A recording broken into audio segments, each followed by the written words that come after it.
चलो तो विद्यार्थी मित्रों, आज આપણે ધોરણ 12 બાયોલોજી વિષયમાં પ્રકરણ નંબર 8 માનવ સ્વાસ્થ્ય અને રોગોમાં આગળના ટોપિક તરફ જઈએ. વિદ્યાર્થી મિત્રો, છેલ્લે આપણે જન્મજાત પ્રતિકારકતા વિશે સમજ્યા અને એમાં 4 અંતરાયો ભણ્યા: શારીરિક અંતરાય, દેહધાર્મિક અંતરાય, કોષીય અંતરાય અને કોષરસીય અંતરાય વિશે સમજ્યા. હવે આજે આપણે ઉપાર્જિત પ્રતિકારકતા વિશે સમજવાનું છે.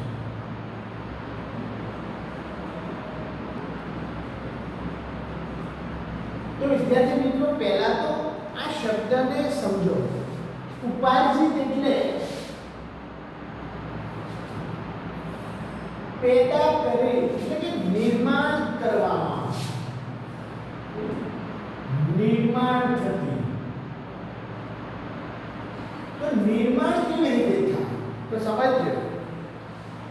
આ ઉપાર્જિત રોગ પ્રતિકારકતા જે છે ને એ વિશિષ્ટ પ્રતિકારકતા છે અને આ પ્રતિકારકતાને સ્મૃતિ આધારિત પ્રતિકારકતા કહેવામાં આવે છે. કેવી? સ્મૃતિ આધારિત પ્રતિકારકતા. તો વિદ્યાર્થીઓ તમને કહેશે કે સાહેબ તમે નિર્માણ થતી પ્રતિકારકતા કીધું, મતલબ નિર્માણ થતી, જન્મથી નથી આવતી, પેદા થાય છે, બરાબર, બનતી, અને એને સ્મૃતિ આધારિત પણ કીધું. તો કેવી રીતે નિર્માણ થાય છે સમજી લો, એટલે તમે સમજી શકો કે આને સ્મૃતિ આધારિત કહેવાય. સમજો આનો અર્થ શું છે.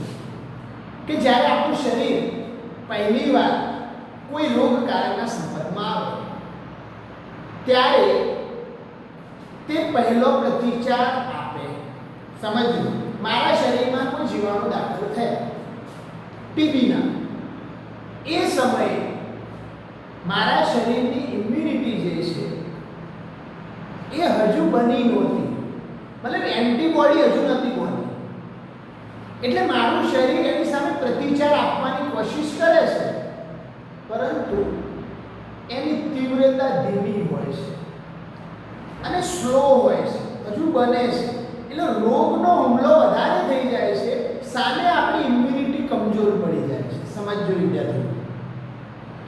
પરંતુ આ જે પ્રથમ પ્રતિચાર આપ્યો એને પ્રાથમિક પ્રતિચાર કહેવાય. શું થયું? પ્રાથમિક પ્રતિચાર. તીવ્રતા કેવી હોય છે? નિમ્ન તીવ્રતા. પહેલા રોગકારક આપણા શરીરમાં દાખલ થાય, આપણું શરીર એની સામે લડત આપવાની કોશિશ કરે. લડત આપે, આપણા શરીરમાં રહેલી એન્ટીબોડી જે છે એ સ્લોલી લડત આપે, કારણ કે એની સામે લડવા એન્ટીબોડી તૈયાર કરે છે. હવે કોઈ હુમલો કરે ત્યારે તમે કોઈ વસ્તુ તૈયાર કરવા જાઓ કે તૈયાર કરીને એને હુમલાવાળાને સામે મારવા રોકવા જાઓ તો તમને ખબર છે કે હુમલો થઈ જાય. બોર્ડર ઉપર કોઈ હુમલો કરી દે અને પછી તો બનાવવા બેસો, બંદૂક બનાવવા બેસો તો હુમલો પૂરો થઈ જાય, તમે પૂરા થઈ જાઓ અને આપણે જીતી શકીએ નહીં. પણ ઓલરેડી તૈયાર કરી દીધેલી હોય, તૈયાર હો, અને પછી કોઈ હુમલો કરે તો તમે સામે રિટર્ન હુમલો કરી શકો. આવી જ વસ્તુ આપણા શરીરમાં છે કે જ્યારે શરીરને હજુ માઇક્રોબેક્ટેરિયમ ટ્યુબરક્યુલોસિસ એટલે કે ટીબીના બેક્ટેરિયા પ્રકારનો રોગકારક શરીરમાં ગયો ત્યાં સુધી ક્યારે શરીરને ટીબી નહોતી થઈ. એટલે પ્રથમવાર આ રોગકારક દાખલ થાય ત્યારે આપણું શરીર એ રોગકારકની સામે લડવા માટે, એ એન્ટીજન સામે એન્ટીબોડી કરવા માટે એન્ટીબોડી પેદા કરે છે. એટલે ધીમે ધીમે શરીર પ્રતિચાર આપે, નિમ્ન તીવ્રતાવાળો પ્રતિચાર આપે. એને કયો કીધો? પ્રાથમિક. એટલે અહીં એક બાબત થયું કે આવો બેક્ટેરિયા હોય તો આવી એન્ટીબોડી પેદા થાય. એવો પ્રતિચાર શરૂઆતમાં આપણું શરીર ઓળખી લે છે કે આ રોગકારક સામે આ પ્રકારનો એન્ટીબોડી જોઈએ. એટલે શરીરમાં એન્ટીબોડી તૈયાર થઈ ગઈ. હવે ટીબી મટી ગઈ, ફરીથી 6 મહિના થયા, 1 વર્ષ થયું અને તમારા શરીરમાં ફરીથી આ જ રોગકારક એટલે કે ટીબીના બેક્ટેરિયાનો સામનો થાય, તમારા શરીરમાં દાખલ થયો, ત્યારે તમારું શરીર જેવો બેક્ટેરિયા આવે તરત જ ઓળખી જાય છે કે આ રોગકારકની એન્ટીબોડી આ છે કારણ કે આ પહેલા આવી ગયેલો છે અને એને આધારે એની એન્ટીબોડી તરત જ ઉચ્ચ તીવ્રતાથી ફરીથી કેવી તીવ્રતાથી ઉચ્ચ તીવ્રતાથી શું આપે છે પ્રતિચાર આપે છે આવા પ્રતિચારને સેકન્ડરી રિસ્પોન્સ એટલે કે દ્વિતીય પ્રતિચાર કયો પ્રતિચાર કહેવાય પરંતુ વિદ્યાર્થી મિત્રો દ્વિતીય પ્રતિચાર કેવી રીતે આપ્યો તો કેવી રીતે આપ્યો એને યાદ રહ્યું કે પહેલા આવો હુમલો થયો હતો એટલે આ ચોર હતો તો એ ચોર આ વ્યક્તિ પાછો આવ્યો છે મતલબ કે આ ચોર છે પહેલા એને પકડી દીધો બીજું કાર્ય કરે એના પહેલા એટલે તમે સ્મૃતિ આધારિત એટલે આને શું કહેવાય સ્મૃતિ આધારિત અનિયમિત પ્રતિચાર સ્મૃતિ આધારિત અનિયમિત પ્રતિચાર તો આનો અર્થ એ થાય કે આપણા શરીરને પ્રથમ હુમલાની સ્મૃતિ છે વિદ્યાર્થીઓ અને સ્મૃતિના આધારે એ ઓળખે છે કે આ જીવાણુ આ છે જે આ તકલીફ ઊભી કરે છે આપણું શરીર શું આપે છે તો વિદ્યાર્થી મિત્રો આ પ્રાથમિક અને આ દ્વિતીય પ્રતિચાર આપણા રુધિરમાં હાજર રહેલા બે પ્રકારના કોષો દ્વારા થાય છે અને એ બે પ્રકારના જે કોષો છે એ કયા કોષો છે લસિકા કોષો છે આ બે પ્રકારના લસિકા કોષો કયા તો લસિકા કોષો બી અને લસિકા કોષો તો લિમ્ફોસાઇટ બી અને લિમ્ફોસાઇટ ટી પ્રકારના બે કોષો દ્વારા આ પ્રતિચાર આપવામાં આવે છે તો હવે આપણે આ લસિકા કોષો બી લસિકા કોષો ટી દ્વારા જે પ્રોટીન નું સૈન્ય એટલે કે એન્ટીબોડી જે સર્જે છે એની રચના વિશે સમજવાની કોશિશ કરીએ તો વિદ્યાર્થી મિત્રો જેના દ્વારા આપણું શરીર પ્રતિચાર આપે છે એવી ઉપાર્જિત પ્રતિકારકતા આ બે પ્રકારના કોષો રુધિરમાં રહેલા છે તો રોગકારકોના પ્રતિચાર સમયે રોગકારકના પ્રતિચાર સમયે લસિકા કોષો બી આપણા રુધિરમાં એની સામે લડવા વાળું એન્ટીબોડી પેદા કરે છે જેને પ્રોટીન કહેવાય કારણ કે કોઈ પણ એન્ટીબોડી સાની બનેલી હોય પ્રોટીન એટલે આ પ્રોટીનનું સૈન્ય રજૂ કરે છે કોણ લસિકા કોષો મતલબ એન્ટીબોડી કોણ બનાવે છે તો લસિકા કોષો બી એ એન્ટીબોડી બનાવે છે તો સાહેબ લસિકા કોષો બી નું કાર્ય શું તો આ પ્રોટીન સૈન્યને એન્ટીબોડી જે કહેવામાં આવે છે એ પ્રોટીન સૈન્ય ખુદ એન્ટીબોડી છે આ પ્રોટીન સૈન્યને ટી કોષો એન્ટીબોડી સર્જવા માટે શું કરે છે સહાય કરે છે તો લસિકા કોષો ટી એ આ બનાવવા માટે મદદ કરે છે એનો મતલબ કે ટી લસિકા કોષો એન્ટીબોડી સર્જતા નથી ફક્ત આને મદદ કરે છે મતલબ એન્ટીબોડી કોણ બનાવે છે બી તો વિદ્યાર્થી મિત્રો આ એન્ટીબોડીની આણ્વિક રચના જો જોવા જઈએ આ લસિકા કોષો જે પ્રોટીનનું સૈન્ય બનાવે છે એની આણ્વિક રચના જોવા જઈએ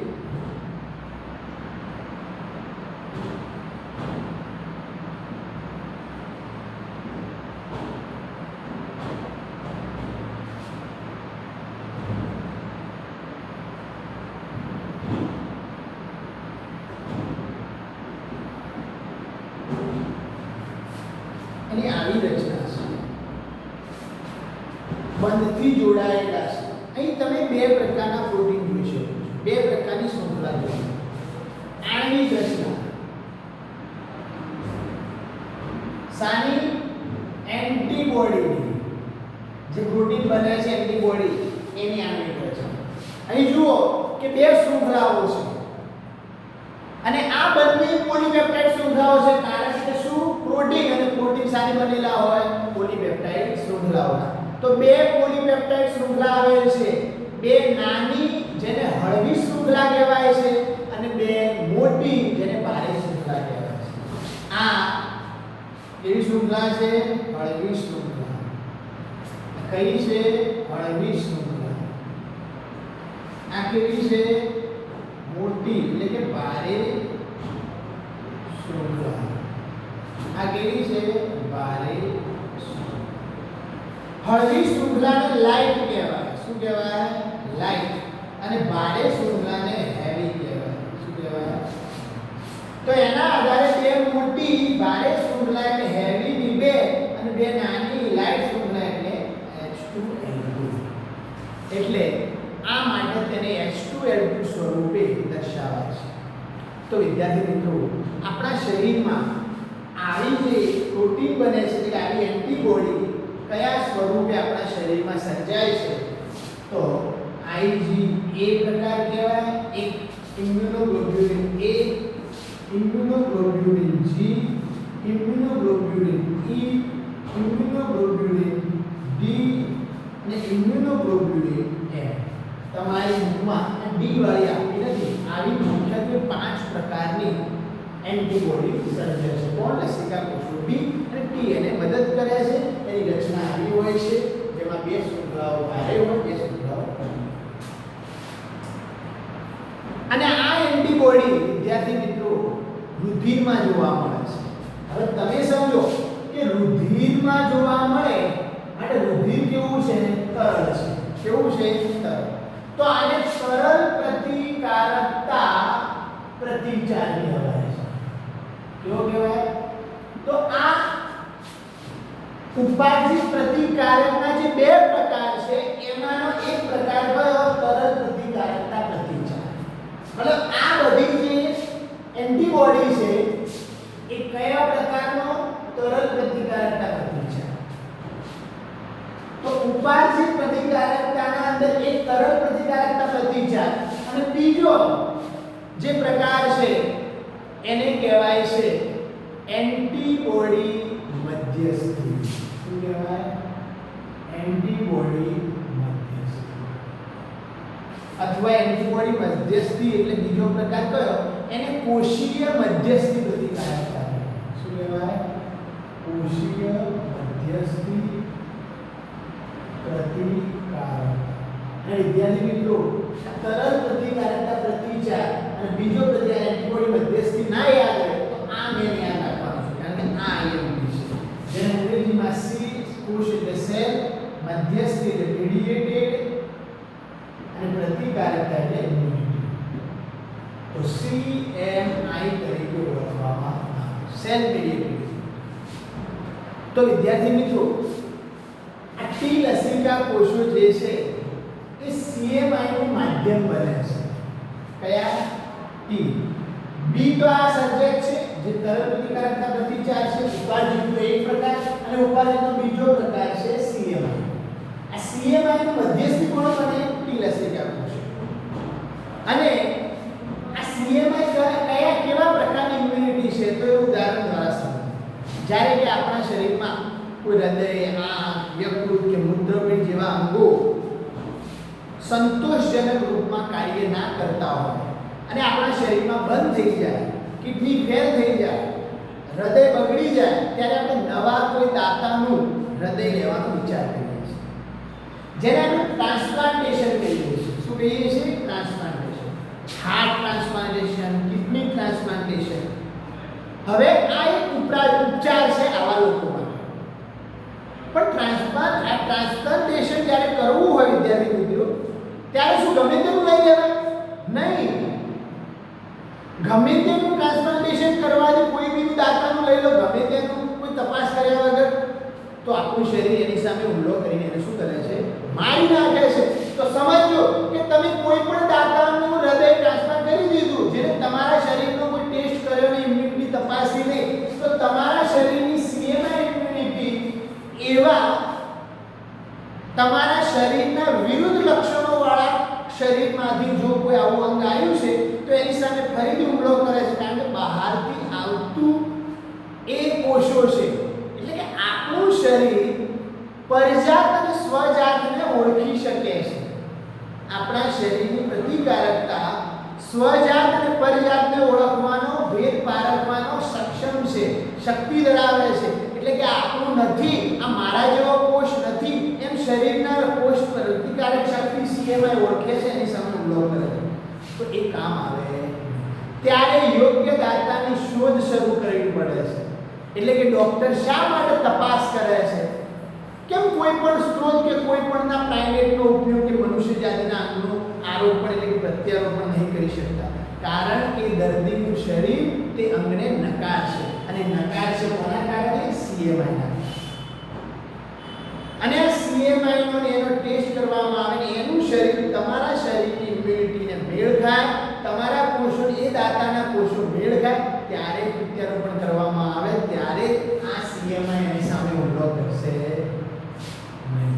તો વિદ્યાર્થી મિત્રો, આ કોષી મધ્યસ્થી જે પ્રતિકારકતા છે એ પ્રત્યારોપિત અંગનો અસ્વીકાર કરવા માટે શું છે? જવાબદાર છે. તો વિદ્યાર્થી મિત્રો, આપણે ઉપાર્જિત પ્રતિકારકતા વિશે સમજ્યા. હવે આપણે નેક્સ્ટ લેક્ચરમાં સક્રિય અને નિષ્ક્રિય પ્રતિકારકતા વિશે સમજવાની કોશિશ કરીશું. તો આજનું આપણું આ લેક્ચર છે, જેમાં બે મુદ્દા આપણે જોયા. પહેલાના લેક્ચરમાં જન્મજાત પ્રતિકારકતા અને આજના લેક્ચરમાં ઉપાર્જિત પ્રતિકારકતા વિશે સમજ્યા. તો વિદ્યાર્થી મિત્રો, આ મોસ્ટ આઈએમપી ટોપિકો છે, થિયરી છે, એમસીક્યુ આમાંથી ઘણા બધા પૂછાય છે. આ નામ વારંવાર પૂછાયું છે. અંગોના પ્રત્યારોપણ સમયે કઈ પ્રકારની પ્રતિકારકતા કામ આવે છે, આ બધું ઝીણવટ ભરી તમારે સ્ટડી કરવાનું છે. તો આજનું આ લેક્ચર આપણે પૂરું કર્યું. Next lecture